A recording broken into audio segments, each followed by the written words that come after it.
today we are talking about our hands. So, hands can be quite a challenge. We want to make sure that more often than not, we are not getting funky dagger hands. We're not doing shadow puppets. So, like, none of that business. We want to make sure that we are doing the proper hand movement for whatever we are dancing. So in hip hop, we tend to keep a little bit of a softer hand. In things like our ballroom classes, sometimes we keep a softer hand, in which case it'll just be a lengthen effect. We want to make sure that we're squaring off in our wrist for a lot of our stuff. On occasion, we may need to be able to isolate elsewhere. In jazz, we have a standard jazz hand. This is one that I see a lot of forgetfulness with. We start off strong and then our hand slowly caves in.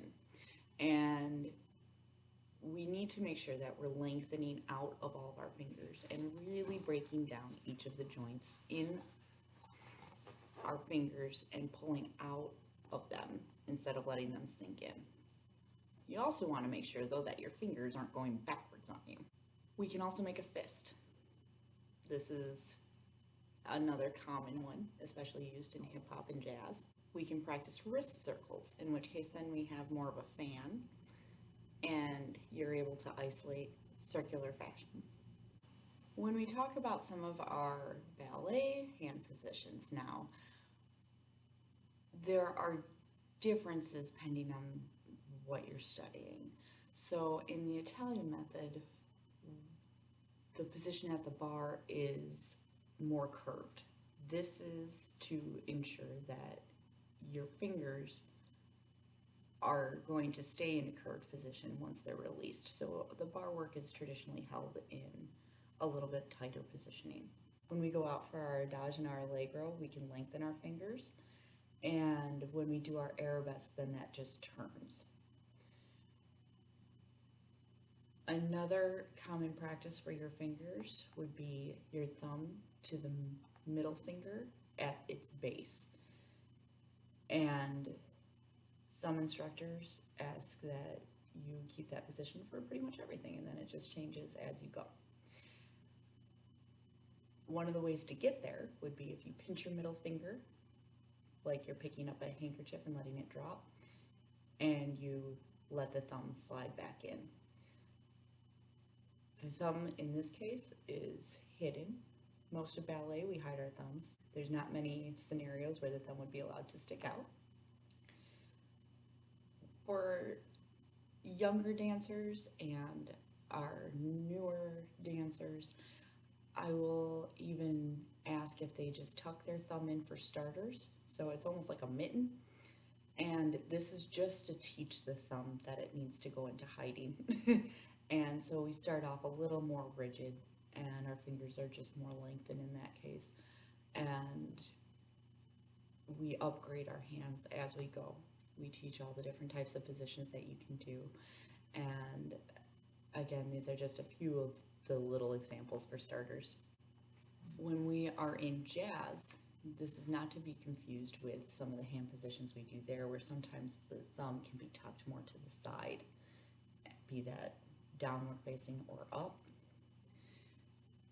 This is again just to give you a little bit of an idea of some of the options that you have for your hands and how and where they are all applied throughout each of the classes. A couple of the things that we want to look out for regardless, whenever you're in ballet specifically, you want to make sure you're not holding, like we make the reference, hot dogs or hamburgers. You don't want to be cupping the hands. We also want to make sure that we're aware of what we're doing with our hands for some of our other stuff. So I make it a point that if we are pointing with our fingers, if we have to do one finger, our thumb is tucked. If we're doing two fingers, again, the thumb stays tucked.